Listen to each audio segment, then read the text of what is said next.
Israel Update with Gadi Taub and Mike Duran.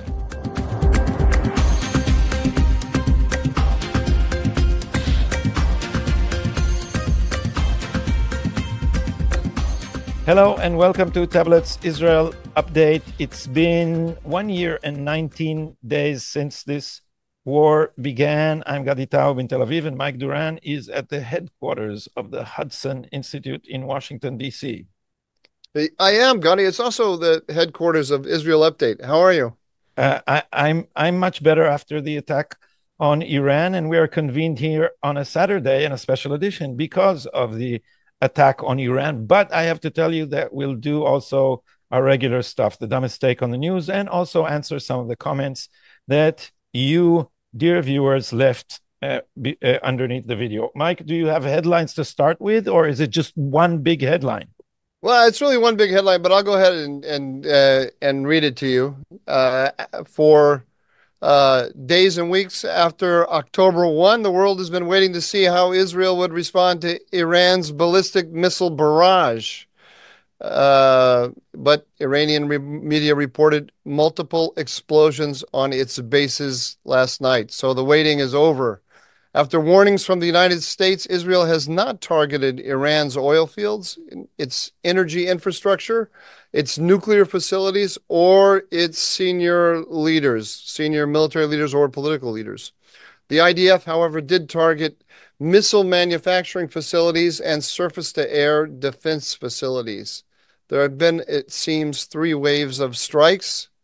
So far, there have been no notable responses from the regime in Tehran, which is working very hard to downplay the extent of the damage, including by lying about what the Israelis did or did not do. According to a source quoted by Alaf, a Saudi outlet that receives Israeli leaks, Israel targeted heavy fuel mixers within a factory used for the production of a number of missiles that Iran has launched on Israel since October 1. That's the Haibar Shaihan missile. We'll talk more about that in a minute, but now over to you, Gadi. So people here are, the reactions are split, I guess, between 3 factions. One faction is saying, oh, good, we did it. We did what we nominally are supposed to do. Let's now cool everything off and prevent a regional war. That faction is hoping that Iran will not respond. It looks that it won't respond. This faction also bodes well with the American administration's intentions to de-escalate the war, and also, of course, with the Iranian regime. Coincidence? That also wants to de-escalate. Everybody is aware of the coming election. That's one response. Another response is a response of disappointment, saying, that's all. Have we gotten all the way here to just do so little damage that doesn't change the strategic balance in the region? And then there is a third faction saying, this is just a first wave. This is just a beginning. And as supporting evidence, that faction brings the fact that Israel neutralized a lot of air defenses, which looks like a preparation for something that may be larger. So what do you think it is? What of the 3 options do you find convincing, Mike? Of the 3 that you just mentioned, I'm much closer to the third one, that I think this needs to be seen as a step in a process. And I think that I do think that the Israelis adhered to the American red lines, but I think that within those red lines, they managed to deliver a pretty serious blow to the Iranians. The Iranians are trying to make light of what happened, say, oh, nothing really, the Israelis are lying, they didn't do much, et cetera, which is kind of expected. You don't automatically do that in war. You always downplay what your enemy has done. But I think today they woke up with a broken nose. Put it that way. If we put it in boxing terms, they still have their arms, they still have their legs, they can still see, but they got their nose broken, and boy, does it hurt. I think it hurts a lot more. Let's also stipulate here, Gotti, that we still don't know a lot. We're waiting to see the satellite photographs and the briefings. As I'm sure the Israelis, well-informed Israelis, will tell us more about exactly what was done. But I think that this was a very significant blow. Tactically, it wasn't a strategic change, but tactically a significant blow. And I would not be disappointed by any stretch of the imagination. But so you sound like the first option. Can we take the win and go home? Well, I don't think you can take the win and go home because there's so much else going on. It's not like the war just ends as a result of this. There's a war in Gaza, there's a war in Lebanon, and there's a conflict with Iran more broadly. So I don't think this brings us that much closer to an end. But I'll tell you what's the worrying thing. The clock.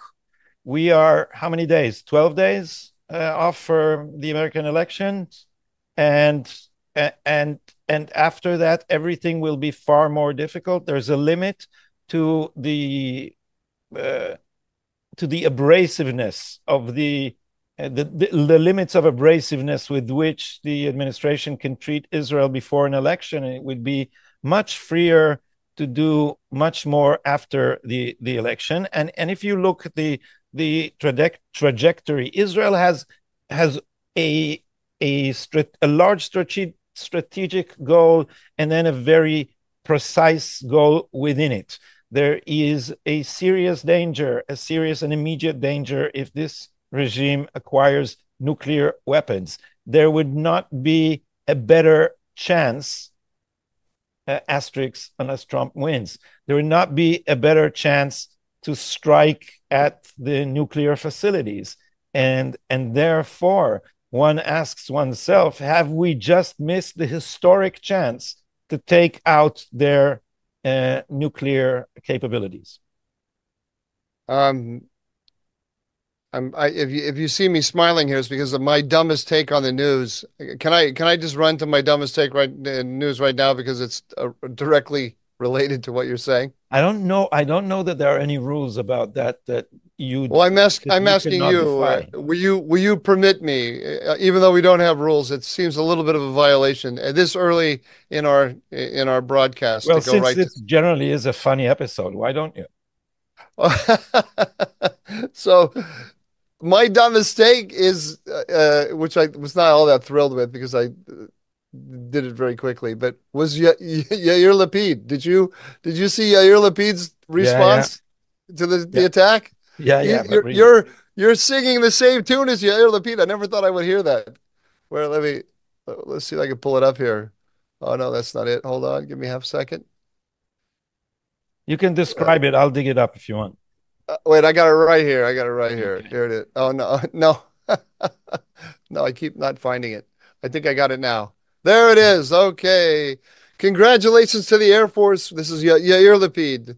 Uh, Congratulations to the Air Force, which has once again demonstrated operational capabilities of the highest level in the world and its air superiority. Israel's enemies know this morning that the IDF is strong and can attack powerfully and reach anywhere. Next point, and this is the dumbest, my dumb mistake. The decision not to attack strategic and economic targets in Iran was wrong.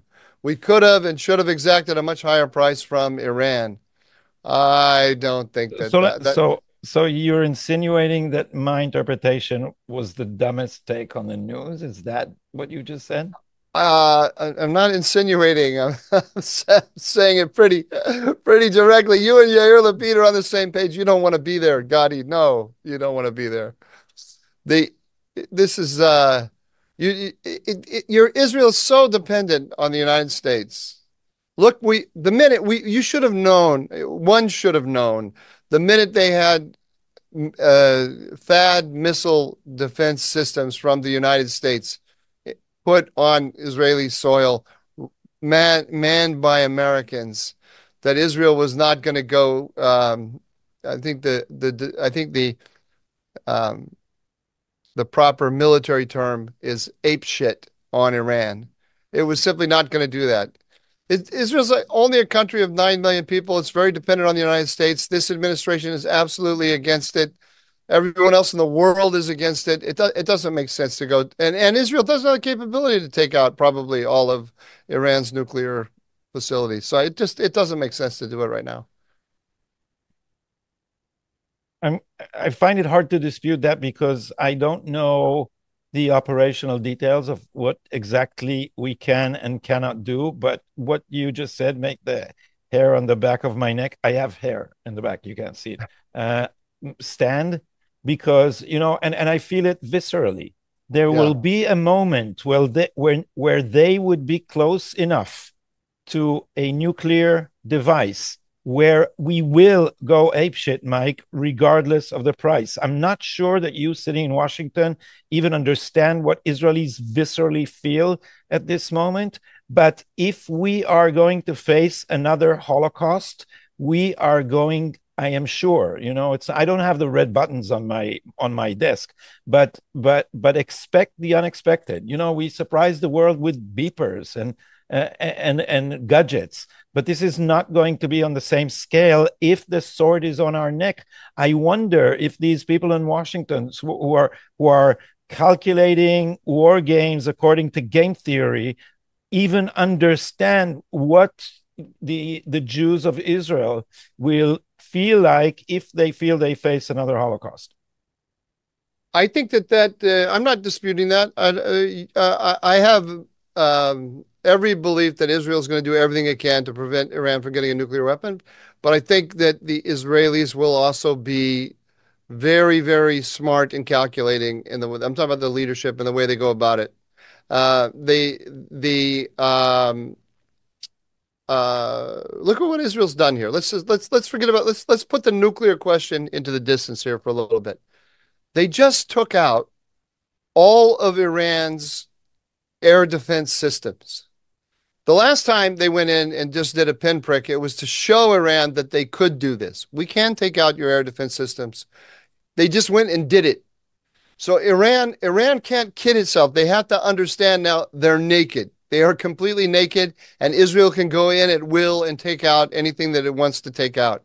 And then the second thing they did is they went in and they took out missile production facilities. And if this Alaf article that I mentioned in the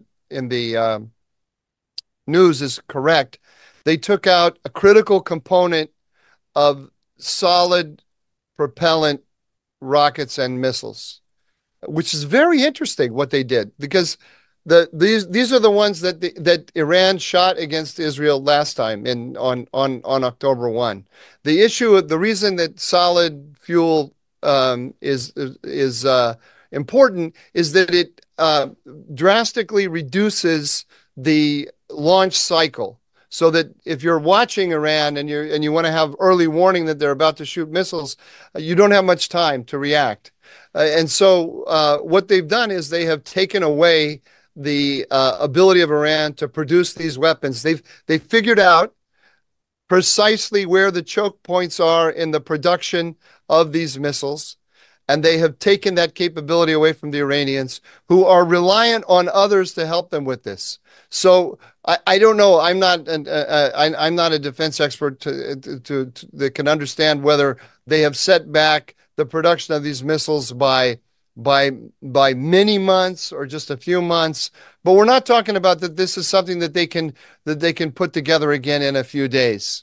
That's why I say I think they have broken Iran's nose.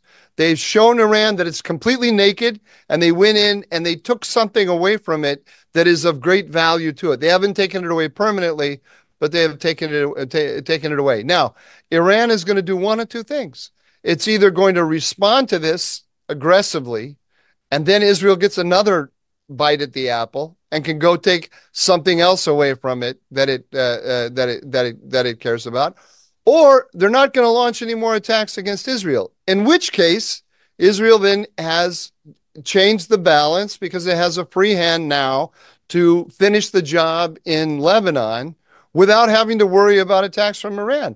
That has changed the geometry of this conflict in a way.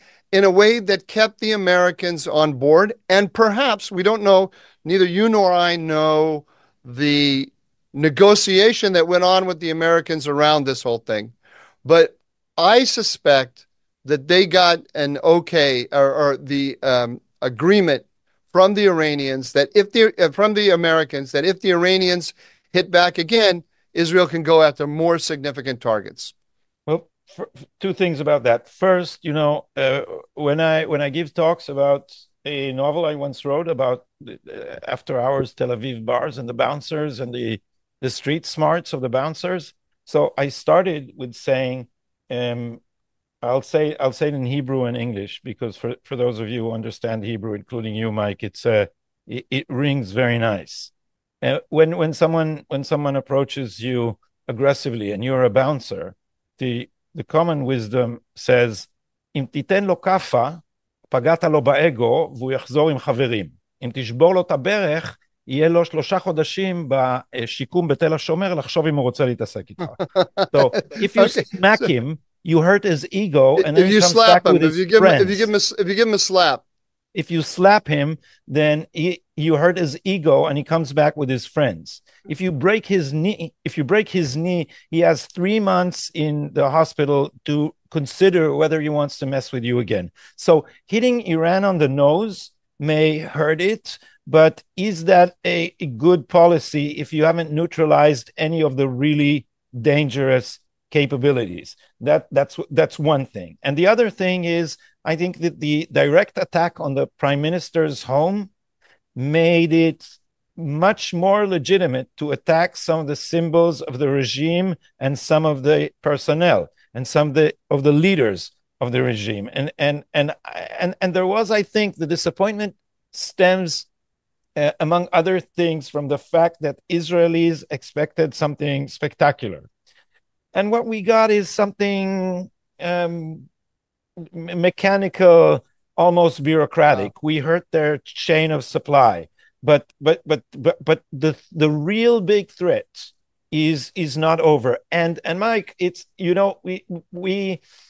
it's true that we can't do everything on our own with the indirect confrontation with the United States. But what Israel has managed to do, and maybe can still do before the election, is bring things to a head in such a way that will make it very uncomfortable for the American administration to side with the Iranians. So I expected something along the lines of sophistication, as when Israelis hit in Beirut people or terrorists who are wanted by the United States. So imagine that we hit one of the heads of the Iranian regime. Would an American administration be comfortable condemning that? I think that what the Israelis are doing, what they are doing is in keeping with what you just said, that they are moving events in a direction that will make it very hard for the Americans to object to what they do when they escalate beyond this level. It's a controlled escalation. It is an escalation. Look, let's start from this point, that for the first time ever, Israel carried out a massive attack, a large scale, say maybe massive is too strong, a large scale attack on Iranian territory, and it announced that it was doing so and did it. So it wasn't clandestine in any way. That's a significant fact. I do think our perceptions have been a little bit colored, as you just alluded to. They've been colored by the unbelievable successes against Hezbollah in the last couple of months, where they just pulled these rabbits out of their hat, decapitated Hezbollah, completely changed the balance of power with Iran in a matter of weeks. And we were kind of wondering, do they have something like that they can pull out of their hat with Iran, and are they gonna do it? But what we saw against Hezbollah was really, that's really stuff from the movies. And I can't I can't even come close to, if I were an Israeli, it's hard for me to criticize them because I'm doing this from such a distance, right? But if I were an Israeli, I wouldn't criticize what they did. I don't know the full story of what they had to deal with. And what I can see with my own eyes is that they have done something very significant. I think that this was a very meaningful attack. I think it changed the dynamic, not as dramatically as taking out Nasrallah or taking out the Radwan force and so on, but significantly. And the job is still, I think, the center of gravity in this conflict right now. The most important thing that the Israelis should be focusing on right now is getting Lebanon right. Remember the world we were in just 2 months ago, where the great shield of Iran's nuclear program were all those rockets and missiles that Iran had given to Hezbollah to attack Israel in case of an attack by Israel on Iran's nuclear program. So things are moving in the direction you want them to go in. You know, some people here, at least, I'll say two more things about this. Some people here are saying this can't be all, because Netanyahu has been preparing all his life for this moment. And, you know, when it was his birthday last week, he quoted something that his father said on his 100th birthday. The professor of history, who was Netanyahu's father, Ben Zion Netanyahu, a very important historian, actually. And he said that Israel must wait for the moment where an attack on Iran would have a reasonable chance of success in doing it. And you know, when the prime minister on his birthday toasts and says this, I don't think you learn, because we all knew that, but you remember how important this is, his life's mission. And the second point is that many Israelis, I think, assumed that there might be a way to topple this regime. And so suppose, Mike, let's play imaginary chess here. Suppose Israel would defy the United States completely and just set ablaze the whole oil industry of Iran. That has a chance of destabilizing the regime considerably and maybe toppling it. So that could also, I guess, I don't know if that's fantasy world or a reasonable, or what Ben Zion Netanyahu would call a bold move with reasonable chances of success. But that might have been one strategy. I am a follower of David Ben-Gurion. And David Ben-Gurion said, you don't go to war without great power support. It's a fundamental principle of his. He said that, but he didn't exactly follow his own rule. He did. When did he not? France and the UK were not exactly superpowers when he said he didn't. He said great power. He thought that because he had. You're talking about in '56. He had. I just wanted to mention that you wrote a book about that war, so I thought you would remember. It's called Ike's Gamble. It was printed in Hebrew. I actually gave away 500 copies of it for free. You won't get any royalties. You gave away. Why are you giving my book? Why are you giving my books away for free? Why are you doing that? Because I want to spread knowledge. And so my Hebrew podcast, as part of my subscription plan, we gave 500 copies of your books to the first subscriber. Imagine that. Well, thank you. Yeah. Appreciate that. Yeah. So so he had the French and the British in his corner. And he believed, incorrectly as it turns out, but he believed that the French and the British would deliver the United States in the end as well. But France and Britain counted. They're on the they're on the Security Council. And then there was the War of Independence, where we had a weapons embargo from the United States, and we had to smuggle weapons from the Eastern Bloc through Czechoslovakia. You had significant support from both the Soviet Union and the United States in what you did in 48. That's a disputable point. There was a weapons embargo, Mike. There was a weapons embargo that the Soviet Union ignored by giving the United States giving you Messerschmitts through the Czechoslovakia. So you the United States was not exceptionally aggressive about imposing the embargo. But look, anyway, we're not sitting to argue about history. It's dangerous. Israel's a small country. Israel is, you know this better than I do. It's a country of 9 million people, of which only a large fraction are Jews. A large, a majority, a large majority, but you have a lot of non-Jews as well. So Iran is a country of over 80 million, maybe even more than that. It's huge territory. Look at ethnically fractured, economically fragile, corrupt, with a population that hates the regime. There's also potential. You don't want to get into a war. You don't want to get into war of attrition with Iran without having significant people on your side. The Americans are barreling down on you right now. They're threatening you with an arms embargo. They are threatening. We need to talk about this, but I don't think we've talked about it on the podcast. They're threatening you quietly with recognition of a Palestinian state and with a UN resolution that will put you in the wrong for this war, for continuing this war, and they are otherwise threatening you. What am I missing? I'm missing something. UN resolutions, arms embargo.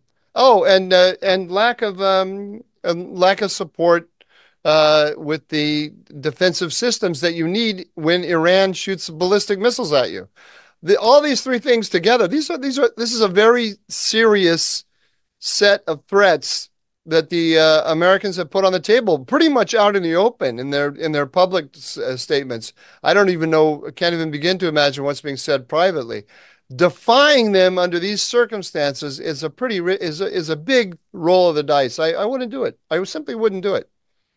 I wouldn't do it directly. Stick your thumb in their eyes. It's too dangerous. Yeah.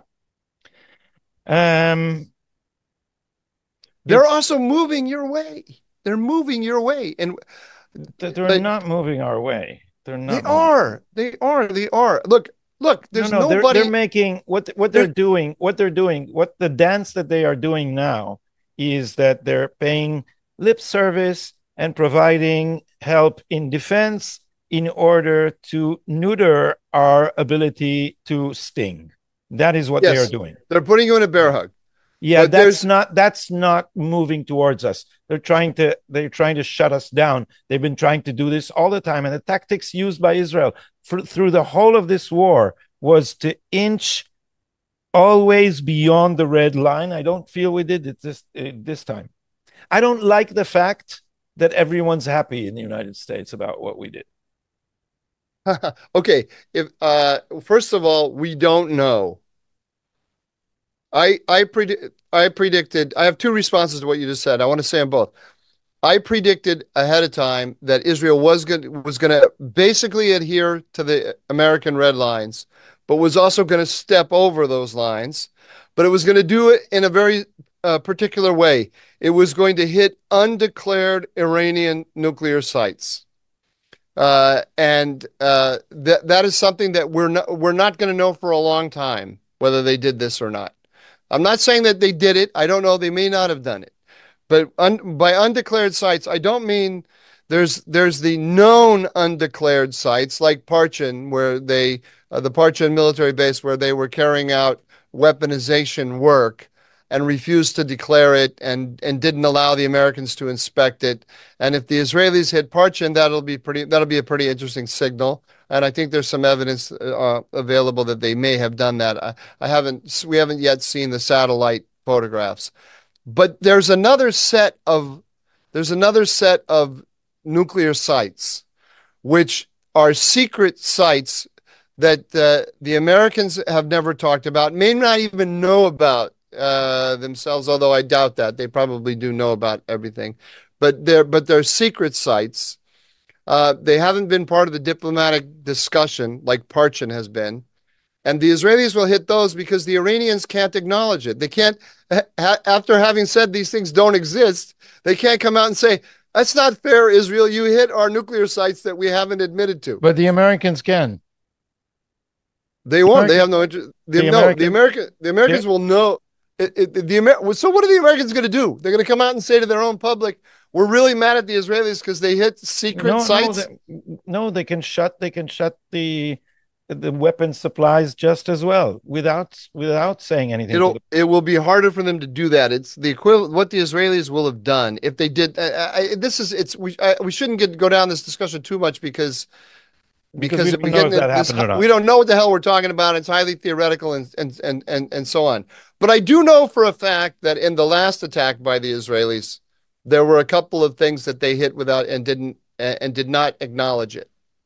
And so I suspect that we're going to find out eventually that the same thing happened in this one. And in that case, it's more along the lines of when they hit Nasrallah, and the Americans hated it. They absolutely hated it, but they can't go out publicly and say, we're really mad at the Israelis because they hit Nasrallah, who has blood up to his elbows, American blood up to his elbows. This is a. So why is it not true of Khamenei?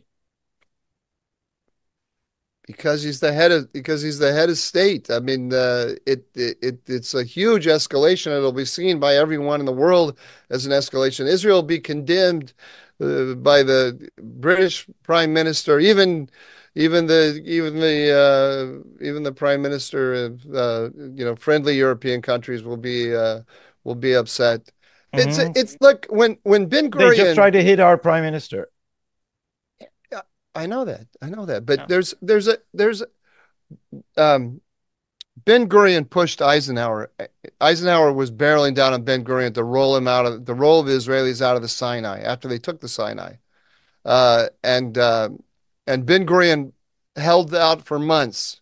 Remember, Eisenhower toppled Eden in Britain.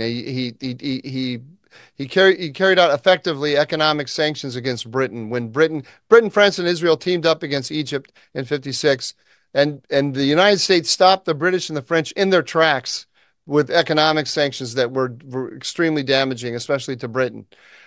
Israel held out for a few months, and then finally Ben Gurion went to Moshe Dayan, the chief of staff, and he said, "Okay, I pushed this guy, Eisenhower, as far as I can. We're going to have to actually withdraw from the Sinai." Think about that. I mean, think about that compared to what the pressure America's putting on Israel today. Israel conquered the Sinai in 7 days, and 8 days it was, and the Americans are forcing you to roll out of it and give it back to Egypt. And a major political victory for Nasser. It's one of the things that turned Nasser into the hero of the Arab world. And Moshe Dayan said, "Why are we gonna capitulate?" We did a study in the IDF, and we determined that if the Americans put economic sanctions on us, we can hold out for 6 months. So why don't we hold out for a few months first, see what they do, and then make the concessions to them? Why do we just fall on our knees right away? And Ben Gurion said, no. He said, I pushed this guy Eisenhower as far as I can. There's going to be another round with Egypt, and I want to have the Americans on our side when that next round comes. So this is a psychological, political calculation that's delicate. You can't just be you have what do you call it? What do you call the guy at the door at the nightclub who doesn't bouncer? The bouncer. That's a wrong analogy. First of all, bouncers are always thugs. Number one. Number two, you're not the bouncer at the door. You're a guy in the nightclub being hassled by another guy, and the bouncer's standing right next to you. So you have to push back at the guy who's hassling you in a way that's going to make the bouncer intervene against him, not against you. That's the way to think about it. I think your analogy is too small because the bouncer is a small guy. The police is the big entity in this story. So the bouncer and the intruders There's bouncers, criminals, and police, and we're just a bouncer. Now and, we're gonna and now we're gonna get lost in our metaphor. I had I had 2 points I wanted to make. There was another one. What was the other one? I forget. What were we talking about even? I knew this was going to happen to me. I was going to go down the rabbit hole here. Well, I'll make my point then. And my point being is that I don't think that we can survive in this neighborhood if we only behave in a calculated, foreseeable, expected way. There needs to be an element of dare doing and risk taking that would convince the other party that we can go ballistic. And my feeling is that with this attack, we failed that test.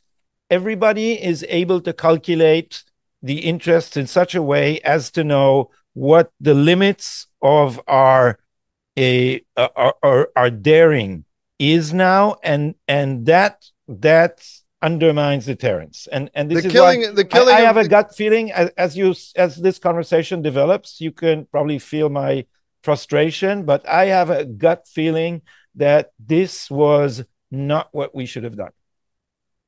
I think Israeli deterrence was enhanced. I really do. I think not incrementally, slightly, more than slightly, not fabulously. This wasn't like taking out Nasrallah, but you've done a string of quite amazing things in the last couple of months. Like why the Jews, even when they have a wedding, you have to stomp on the glass and remember the destruction of the temple. You can't just be happy. There's the chance. What do you really want right now? You want Iran to be deterred. I think the chance of Iran responding with a significant attack against you now is pretty small. That's not good news. That's not good news. It is. No, it's not. No, because the way to solve this riddle and the way to go about any serious strategic change of the threats arrayed against us, which are existential, is to have this gradually escalate in a way that, we'll go back to your version of the metaphor, if the United States is a bouncer, have them intervene on our side, right? That's what we should do. And for that, we need escalation. What do we achieve now? If the Iranians understand the game, the Americans understand the game, we have used our credit with this attack, and now the Iranians they're not like Nazi. They are far more calculated and have better instinct control and impulse control. And so they immediately downplayed the attack, said they are not going to retaliate. They also see the American elections. The Biden administration is happy. Tehran is happy. And somehow when these two are happy, we aren't. Don't you think that the probability of Donald Trump being elected in a couple of weeks is pretty high? I'm less optimistic than you are on that. I hope so, but I've been hopeful before, and I also want to consider the possibility, what if not? And if not, we may have just lost the opportunity to ever take out the nuclear facilities in Iran. And if we were able to create enough damage, it would enough damage. I don't know what the capabilities are, so it's all speculative. But suppose that we could have done that, and there was a breach with the United States later, and then they'd pull. I'm pretty sure they're going to screw us after. You mentioned this, that they will after the elections anyway. So we have this small window in which there would be some kind of breach. But look, in the court of American public opinion before the election and world public opinion, is the United States going to go to not war, but to strangle Israel for taking out the nuclear weapons of a terror state? I listened to the standing ovations for Netanyahu's speech in Congress, and I'm sure there'd be a quite a few senators and representatives were going to say Israel has fought our war. Taking out the Iranian nuclear facilities is what we should have done. This is the job of the West. Netanyahu has become the leader of the free world, while Biden is mumbling on the sidelines. In 2 weeks, if Donald Trump is president, the chances of Israel and the United States reaching a more favorable understanding of the Iran threat than currently exists will go up significantly. And it would be better for Israel if Israel does have to take some very drastic action against Iran's nuclear sites. It's better that it do so with that kind of support, the kind of support that I expect that we're going to see in the Trump White House. And also with Iran degraded significantly, as it is going to be degraded by this attack that just happened. But also, they did something else, the Netanyahu government, which I think was quite clever. I don't know if they were thinking about it this way, but it's certainly how it worked out. While all of the world was debating, for the last 3 weeks, is Israel going to attack Iran? Is it not? When is it going to do it? How is it going to do it? While all this was going on, the Israelis carried out very significant operations in Lebanon to weaken Hezbollah even further, to strengthen the security of the border area. All of those are major achievements, which when we're major achievements for Israel in general, but when we're calculating the balance of power between Jerusalem and Tehran, what Israel has been doing in Lebanon in the last few weeks is also significant. So I think we have to see it in a more holistic fashion, and you have to see it as a process, and not as a race against the clock, with it being 5 minutes to midnight. I don't see it like that at all. So it's not going to be midnight, even if Kamala Harris is elected. It's going to be unpleasant for sure, but one of the things that we should learn, I think, from the last year, the administration has not approved in their heart of hearts, when they're sitting alone behind closed doors among themselves, they haven't approved of any major step that Israel has taken in this war. And they almost say it as much publicly. And when a few weeks ago, you and I talked I talked here about the Washington Post article where they explained that they haven't been able to get this war under control because of that very bad man, Bibi Netanyahu, which tells you their worldview. Despite that worldview, Israel has been able to keep pressing and degrade its enemies, and America has continued to supply, not like maybe the Israelis would want it, but has continued to supply ammunition to Israel. Why? Because the progressive worldview that the leaders have is out of sync with the actual interests of the United States. There's a tension there, and the Israeli policy has effectively exploited that tension to Israel's advantage, despite the stupid things that America's leaders believe. Yeah. I disagree. And let's move. You're not allowed to disagree. What? You're not allowed to disagree. I didn't tell you the rules, and also that I can cut portions of this show after. After so just know, Mike, who the bouncer is in this metaphor. You see, Mike, I just cut it out. Consider me chastened. I will never cross you again. Thank you. Please be seated. So my dumb mistake, and actually I was going to say before the light went out that I was going to say it's graver than our discussion so far. It's not that grave, but it is terrible. And this is Haaretz. And the reason I'm saying that this is dumb and not just outrageous, I'll say in a minute what it is because it's so out of sync with the spirit of Israel now. There was an op-ed in Haaretz, the daily newspaper, which called on reservists to stop coming to their duty. Why? because judicial reform has resumed under our noses. Now, these people don't know what they're talking about. But what is worse is, first of all, this is illegal. You're trying to arrange a mutiny in the reserve army in the middle of a war. I don't think these people are treated with kid gloves always, and probably will be on this occasion too, but not like they were treated in the days of the reform. This is a war now, and nobody is going to have patience for spoiled brats who want their politics imposed, or else they will not come to their reserve service. So this is also very, very dumb, and it's very, very dumb of Haaretz to publish it. But the Haaretz is becoming a very, very dumb tabloid, hiding behind a broadsheet, because if you open a Haaretz, all they have to say is they sound like Ben Caspit. Beep, beep, beep, beep, beep, beep, beep, beep, beep, beep, beep, beep. It's all they ever think about.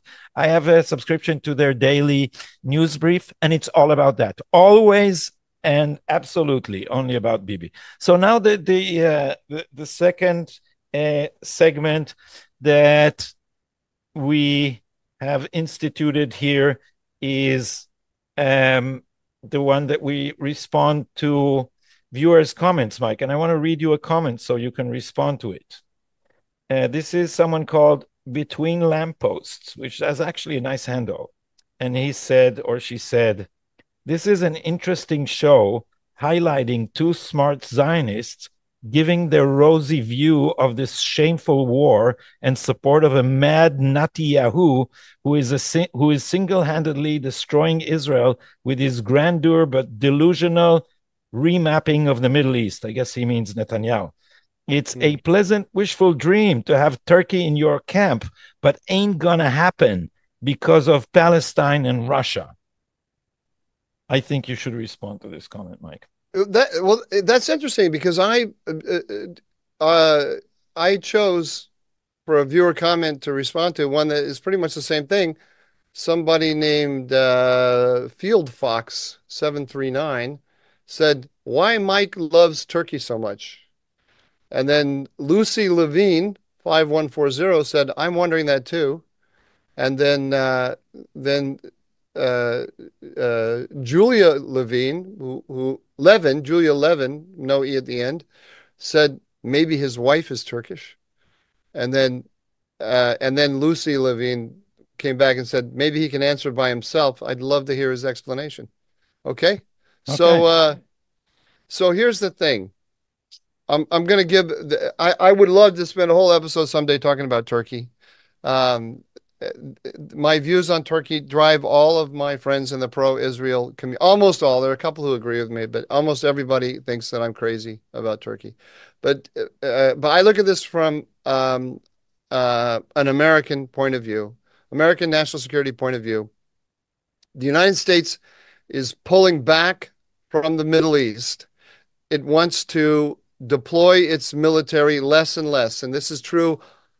The pressures on our leaders, on American leaders, not to deploy their military in the Middle East is coming from the right and the left simultaneously. We have the progressives on the left, and then we have the kind of Tucker Carlson wing on the right. Now, that means if the United States is going to remain the dominant power in the Middle East, and I think it should for all kinds of reasons, it means, and it's going to use its own military less, then it has to rely on allies. The biggest problem it has in the Middle East is Iran.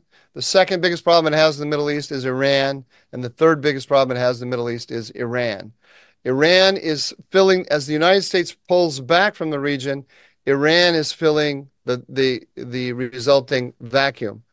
When the United States looks at its allies and says, which allies in the Middle East have a military that is capable of projecting power beyond its borders, there are only two. Only two. Israel and Turkey. That's it. There are no other allies capable of doing this, really. We can argue about that this way or that way, but really only two. You're not counting Iran as an ally. Not no, but the progressives are is a potential friend. So they want to try to stabilize the Middle East by the United States pulling back militarily and coming to some kind of accommodation with Iran, which only whets the appetite of the Iranians for greater acquisition at the expense of the United States and its allies. So we have to find a balance a different way. That means we have to work through our allies. And like I said, there are only two with military power, with significant military power. Now, the Turks are not going to sign up with us on a mission to really go after Iran. They won't, for all kinds of reasons. Again, we should have a talk. Someday when we've got nothing else to talk about, we can talk about this at greater length. Yeah. But I do believe that we can find a formula by which they sit on the sidelines, and the United States can work directly with Israel, and Israel will do a lot of the heavy lifting. But as we're seeing in this equation right now, what you and I have been arguing about all day today, the United States has to be any serious Israeli effort to seriously downgrade Iran, to take its nuclear capabilities away from it, or to cause it really to expose it before terrible threats domestically, requires a significant American contribution. And so I do believe there's a formula by which the United States can be the kind of shock absorber between Iran between Israel and Turkey. Between Israel and Turkey. That's a much longer discussion. But the difference between me and the other people who talk about these things is I don't see international politics as primarily ideological. When people talk to me about Erdogan, Muslim Brotherhood, Sunnis versus Shiites, moderates versus extremists, my lids start to get heavy. Those things are not insignificant. They do exist out there in the world, but the key issue is the interest of states. And you're going to have a harder time selling that argument moving forward from October 7th, because part of what we learned. By the way, there's an essay of mine coming out which we will discuss here, I hope, next time, about what was the conception that failed on October 7th. We discuss this often. I just put it into an orderly essay. And one of the things that we didn't understand is that we thought in terms of realpolitik, of state with rational self-interests. And we applied that logic to Hamas, and it doesn't apply. It does not apply because they are ideological.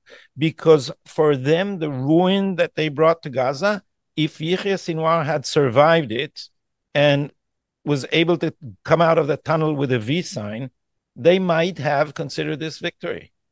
And when you look at what they did on October 7th, this is not a motivation that you can ascribe to any kind of rational self-interest.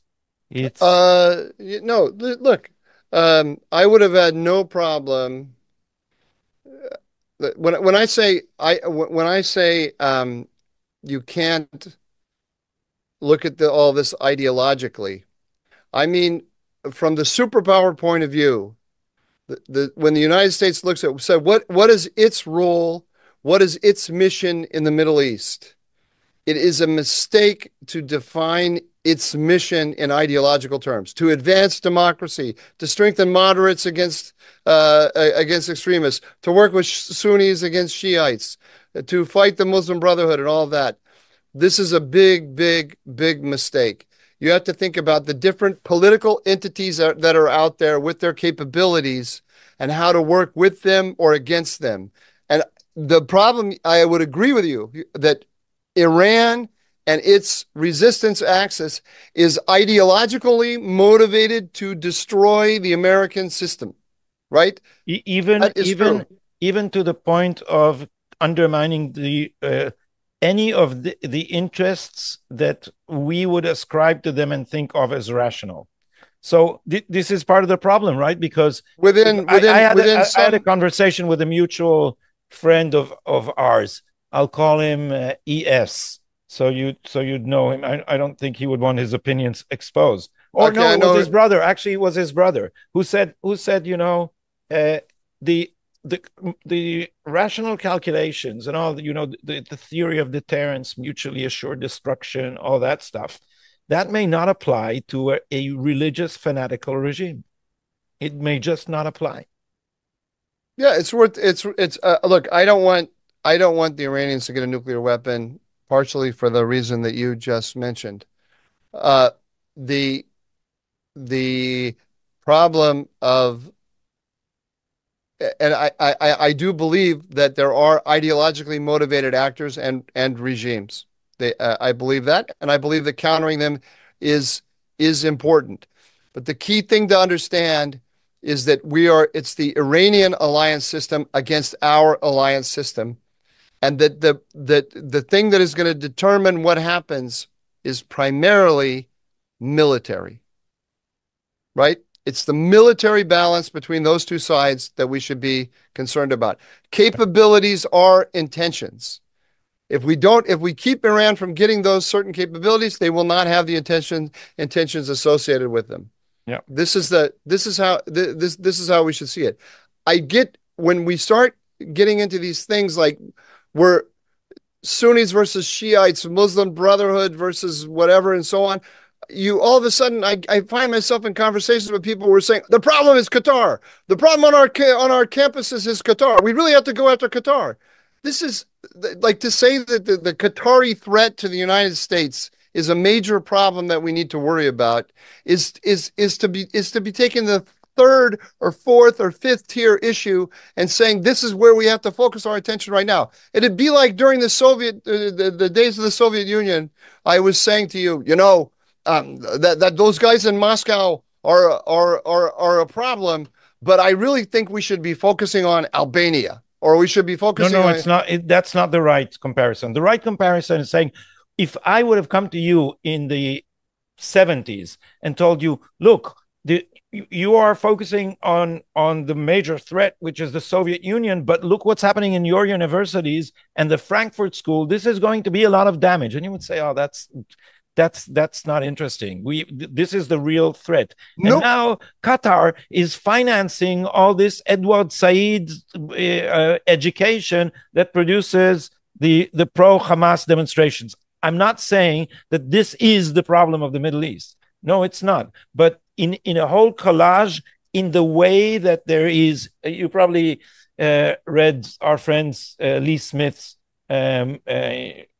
article in Tablet. I think it was called The Palestinian Empire or something to that effect. Oh, the Empire of Palestine. Yeah, I did. Empire of Palestine. Yeah, I enjoyed that a lot. Yeah, I did. So there are other ways in which the terrorists and their auxiliaries have found ways to infiltrate the immune system of Western culture in combination with the radical left and the post-colonial.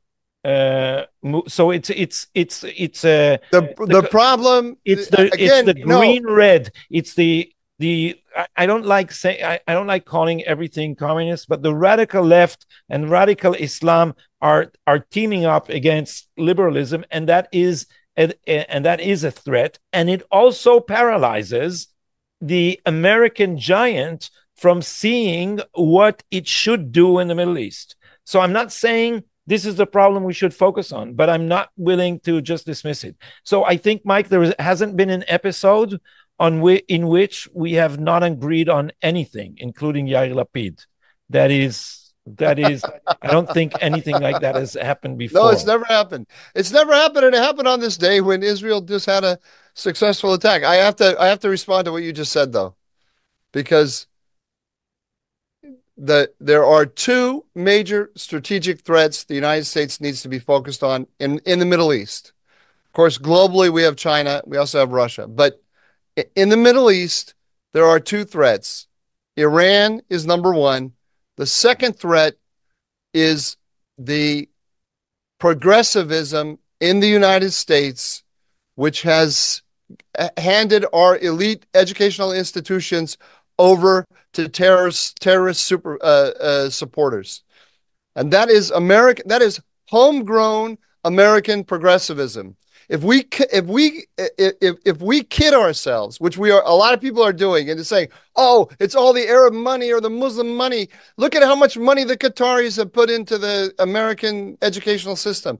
Look at where that money's going. They built a medical center at Cornell. How much does that cost? Millions and millions and millions. Is that medical center in Cornell advocating jihad? The problem is, I can show you at every major American university, Jewish American kids who grew up in Jewish American homes and got Jewish educations of one sort or another, who are out there saying, from the river to the sea, Palestine will be free, right? Their minds were not infected by Qatari cash. Their minds were infected by this ridiculous ideology, which has captured our elite. Let's focus on that. Let's take back our elite educational institutions. Let's get the proper Iran policy. And believe me, Qatar, which is a very, very small country, will behave accordingly. It is not a strategic threat. But look at how it managed to mess up the whole issue of the hostages. Why are we all negotiating with Qatar about the hostages? Qatar is Hamas. Why do we go there? Qatar is taking its cues from the White House. The White House is telling those guys what it wants. It's not, this is American policy. You get American policy right, the Qataris will get in line. They're never, because of the tyranny of geography. You just said that's not important, Mike. So why don't you get your bases out of Doha? Why doesn't America take its gravitational power in the Middle East and just raise its big paw from this tiny principality which causes so much damage? Let me give you two examples, right? When all the money that the Qataris pumped into Gaza to build the tunnel system in Gaza, that policy was made in Jerusalem. Nobody wants to admit that now. No. It was made in Jerusalem even more than it was made in Washington. I saw some calculation that this was 4% of foreign aid to Gaza.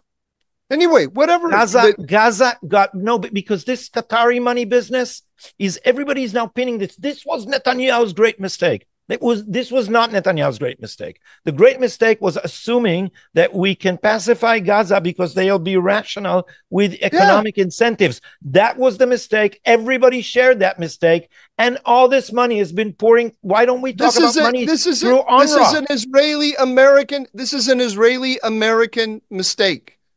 This is a worldwide mistake. This is not because when Donald Trump pulled the money out of UNRWA, when he did that, Angela Merkel chipped in. Yeah, right. So there you have it. So there you have it. The West. But if the Israelis and the Americans decided that it's not a good idea to pump money into Gaza, there wouldn't have been Qatari money there. And if the Israelis had decided that they should actually have a physical force, an actual land army on the border of Gaza, just in case this policy of pumping money into Gaza didn't work, then there wouldn't have been a terrorist onslaught into the Gaza periphery. There is a mindset in the West, which is also among the Israeli elite, which is self-destructive. And then when its self-destructive components become, we see them, all of a sudden we start pointing at the Arabs. So, it's the Qataris. It's not the Qataris. It's us. That was the small mistake. The big mistake was disengagement. That was the big mistake. That was a mistake too. And then that's the major mistake. After disengagement, pulling back to the blue line before that, in 2000, pulling back to the blue line and getting out of Lebanon, and assuming, what was the assumption? The assumption that was Hezbollah would become a Lebanese political party, and it would become a manager of the Lebanese economy, et cetera, et cetera, et cetera. So while I'm being the hawk here, what we should maybe bring back to the table. We've really never disagreed about so many things. I was looking forward to a fun discussion with you today about the great success. And you were on the side of Yair Lapid. I cannot believe this. Anybody who's been following our podcast from the beginning will be shocked. With all your Israeli tendencies and affinities, that exposed you now as not being really Israeli. Because you said, I was looking forward to enjoying this, and then we disagreed. Oh, no. Disagreeing is I've enjoyed the way of enjoying things. Welcome to Israel. No, don't get me wrong. I don't interpret me incorrectly. I've enjoyed arguing with you. It's fun to change things up. I was just looking to have a few laughs, and we didn't have any laughs. That's all. No. I have a serious hangover after too much euphoria from the improvements in the war, and I guess that's a mood, not just an argument. Anyway, it's never. Listen, let me tell you something. Especially in war, the wheel always turns. The wheel always turns. It never. Whatever the situation is today, it's never as bad as it seems. It's never as good as it seems. It's going to change. You wait 2 weeks from now, we're going to be talking about a different reality than we're talking about today. Yeah, two weeks from now, we are going to be past the American election, and I must say this is a very, very tense one for us in Israel. Although I came back from a studio at I-24 where we sat 2 hours on some panel. And there are still Israelis who are asking the question, who would be better for Israel, Trump or Kamala Harris? I just read I was looking and people think that's something to argue. And the argument is Trump is unpredictable. I had to pick my dumbest take, and I forgot to do it. So just 2 seconds before we started, I thought I got to find a dumbest take. And so that's why I end up with Yair Lapid, because I'll just go to the well. I'll go to the well. Ben Caspit, right? I went Ben Caspit, and he hadn't tweeted anything about it. And then I went Kamala Harris. She hadn't said a word about the attack, of course. Then I went Tom Friedman. He hadn't said a word about it. But and then I got to Yair Lapid. But Tom Friedman, the last article they had on the New York Times website was him saying why Kamala Harris was good for the Jews. And I just thought, give me a break, man. Give me a break. This is all right. So are we finally going to have a regular episode next week? That should be Tuesday. It's down in my calendar. Are you traveling again? No, I'm here. At the headquarters, as you like. The headquarters. I'll be here to guide our discussion, except when I say things that make you want to edit it all out. Okay. I think, after we start, we've been talking about perhaps doing events and inviting some of our viewers and listeners to such events. And I'm now thinking maybe we can also have a fight and ask our viewers. We'll get a ring, and people will see you're so much taller than I. Like mud wrestling, is that kind of fight? I thought boxing. Yair Lapid was a boxer. I mean, he posed as a boxer. There's one clip of him boxing in which, after doing all the poses, the other guy just flattens him in 2 punches, knocks him out. Yair Lapid. I don't want to box. You don't want to box? No, because a couple of years ago, I told you about this. We could talk about it some other time. I got a subdural hematoma, and a blow to I'm afraid a blow to my head might cause bleeding on my brain, and then it would be bad for the arguments. Yeah, for the arguments. Yeah. You got a knockout, and then somebody asked me. I was going to answer. Who's this in the picture behind me? So someone you keep talking about him. I didn't think anybody. No, they asked who they've been wondering. That is Ben Gurion. But it's a funny take on Ben Gurion. It's not a real. Yeah, there's an Israeli artist named, I think, Amit Shimoni, maybe. I'm not sure. Amit Shimoni, I believe. He does humorous takes on world leaders, historical figures. He turns them into hipsters. So this is Ben Gurion if he were a retiree on Miami Beach. So imagine an alternative reality. He leaves Poland. Instead of going to Palestine, he goes and goes into the schmata trade in New York City, makes a lot of money, and then retires in Miami Beach. That's Ben Gurion. And that's it from us for tonight. It's been a very long show, and please subscribe to our channel. Please like our channel and like this video, and we will see you hopefully next Tuesday, unless something earth-shaking happens, in which case we'll have another special episode. Thank you for listening and watching.